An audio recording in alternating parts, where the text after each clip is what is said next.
If you've never done something before, are you the kind of person that likes to dive headfirst into the situation and hope that it all works out? Or are you someone that kind of likes to sit back and do your research and do your planning so everything will have a better chance of working out? I know which one I am. Let's see if you guys can guess. Hey everybody, welcome back to Castle Nerd. Today we're back in the Mason's Lodge, which is where we focus on doing stone and that type of stuff. This video today is about doing another sample test wall. It's going to be a Rubble stone.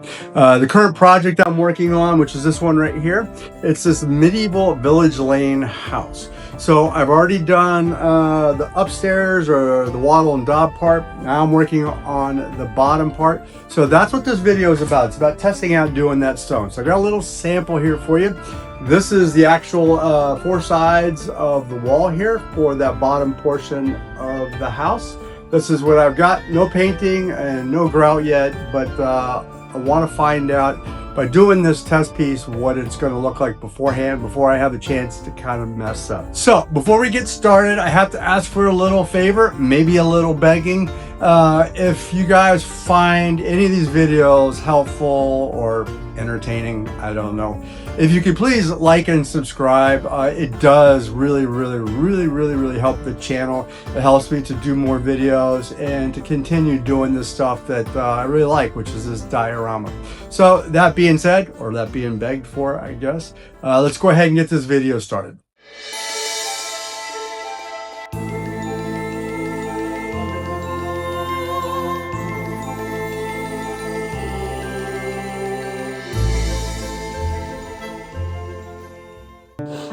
This is my little collection of sample walls that I've been practicing on, and this is the one that we're going to be working on today. When I make any stone or rock samples, I like to have them put on a more permanent base just so they kind of last a little bit longer. This is 7.5 by 3. Here I'm using my hot wire cutter to give myself a piece of foam to start working on the rocks. Now I'm going to go back to my acetone technique for creating some really cool surface textures for rocks in the foam. I found that using a stubbier brush allows you to put the acetone on with a little bit more control. The real loosey-goosey brush really can make a mess.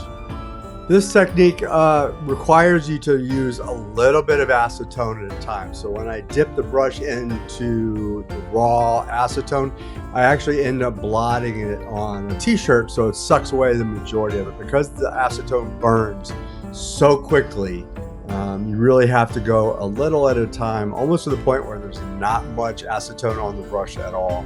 This is why I use acetone on the foam, because it creates such cool and unique, interesting surface textures that mimic stone.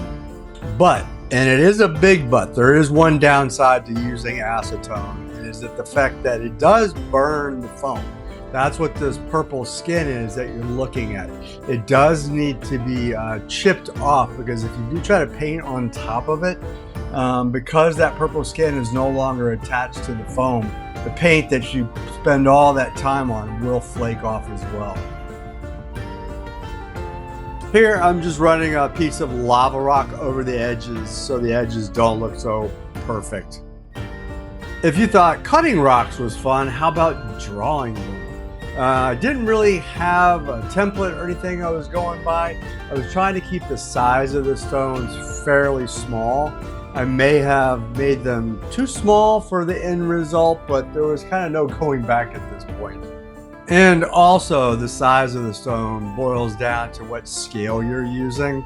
And the model that I'm currently working on, which is the medieval house, I wanted it to be fairly small, and I'll show you what those walls are going to look like later at the video.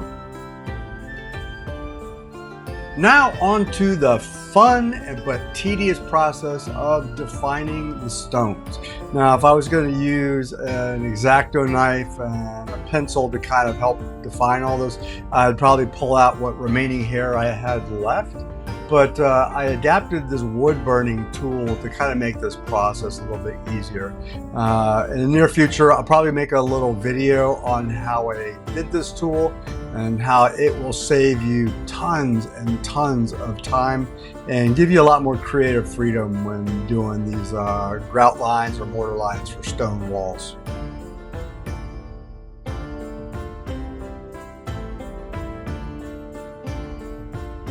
Now that all the stones are defined, I just kind of wanted to go through a little bit and pick off some corners so all the stones weren't so perfectly shaped. What you're looking at here are some sample pieces of a crazy plaster mix that I saw these Italian guys who specialize in nativity dioramas. When you paint it on the foam, it makes it look like stone. It's pretty cool stuff. So I thought I'd give it a try because I figured, hey, what could possibly go wrong with trying something new? Well, as I found out, a lot can go wrong with this crazy concoction. It did work, but it's a mixture of PVA glue, water, paint, sawdust, plaster, and once you paint it on there, it does look like stone because the plaster makes it have that dull finish. The sawdust actually adds little bits and bumps to it, and it does work. I thought it looked pretty cool in the final project, but what I didn't anticipate was that when I get to the grouting stage, ultimately the disaster that takes place, and you'll see that firsthand. Plaster's all dried up here. Now you can see the texture that that mix created. You still use a lava rock just to kind of give it a little bit more, maybe crack up some of that plastered look. Then we're gonna start the painting process of one stone at a time. I figured painting it first would probably be the best way to do it instead of grouting first. But as you'll soon see, you'll see that painting them first was a bad decision because it was a total waste of time. But in the meantime, before we get to that part where I completely mess up, I decided to keep the colors of the stones kind of on the grayish side, but I wanted to keep it more warm, not just plain gray. So I added a lot of burnt umber, raw umber into the grays to kind of give it that different shades, different effects, different look. I also added some Payne's gray, which is kind of it's got really deep blue color. But when you add it to the gray, it kind of gives that gray a little bluish effect to it, which I thought was kind of cool. Here's just a quick shot of the color palette that I was using. Painting the stones in this step, I try to keep the paints fairly wet, kind of washy like, so they don't over dominate. Here I'm just adding a little bit of iron oxide color into the stone for some variety and cleaning up some of the grout lines that the plaster kind of closed up. So here's where the real trouble begins, where everything falls apart. I just assumed grout was grout. You just add some water in it and you're good to go. But this stuff is so high tech, it's got so many additives and super chemicals in it that it first doesn't want to absorb water, and then when it does, you've added too much water. Whatever is in it, once it goes on, it does not want to come off the foam at all. I mean, there's about 20 minutes of me trying to get this plaster, or not this plaster, but this mortar off the foam. And here's the big question. What happens when you spend 20 minutes rubbing and scrubbing your foam wall? You end up taking off everything that you put on there earlier. All that paint and plaster has been rubbed off. I should have known that maybe the grout was going to affect the plaster that I put on there earlier, but well, now I have to get back to painting again, start over from scratch. I had a little bit more of a game plan this time. I have this photo here that's the color of the stones I'm trying to mimic. Unlike the first time or the first round of painting that I did, you have to be a little bit more careful this time because you don't want to paint on the grout lines because now there's grout in there. And so if you get paint on them, obviously it's gonna change the color of the grout, and that you don't want that. I'm keeping the color scheme very similar, grays, some of that Payne gray again. Gonna be using some burnt umbers, raw umbers to kind of mix in with that and keep the colors kind of on the warmer side, but still with the cool gray.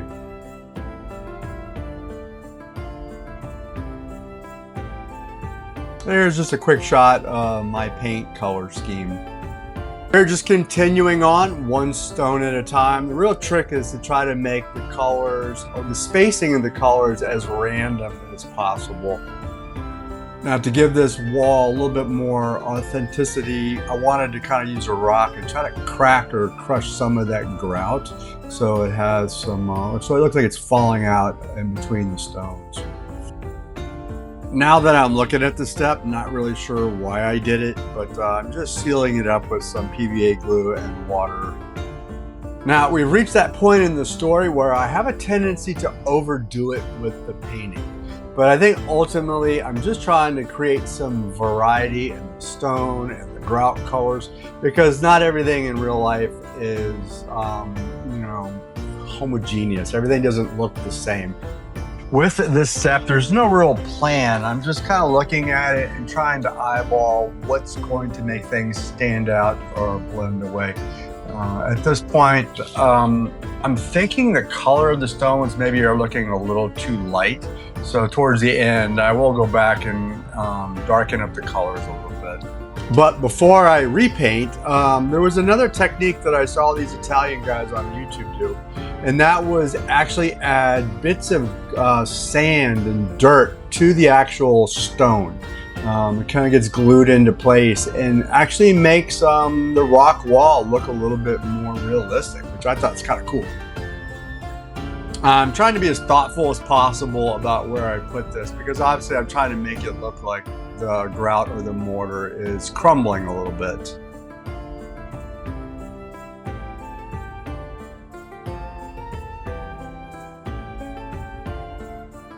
Here I'm going to start to repaint the stones a little bit darker. When you saw this in person, I thought the stones were just a little too light, a little too dull in color. The grout and the stones were really not standing out really well. It doesn't show it in the picture. Even asked my wife and she thought, yeah, the colors need to be darker. And you got to go with your wife's answer. So that's what I did.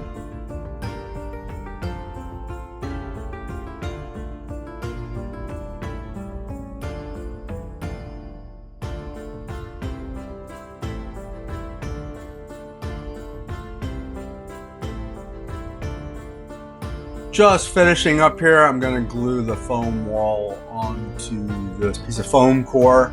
This way it just kind of gives a little bit more finished presence, using a little bit of styro glue to glue onto the board, and then we're going to be good to go, and I'll show you the final result. I think despite the almost utter catastrophe with the plaster coating and the grout, somehow I was able to bring it back from the edge of disaster and get it to look like the way that I had it looking like in my mind. And as you can see, that the acetone has a really cool effect and allows you to really have some highs and lows in your stone surface. If you guys enjoyed this or you got anything out of it, that's really cool.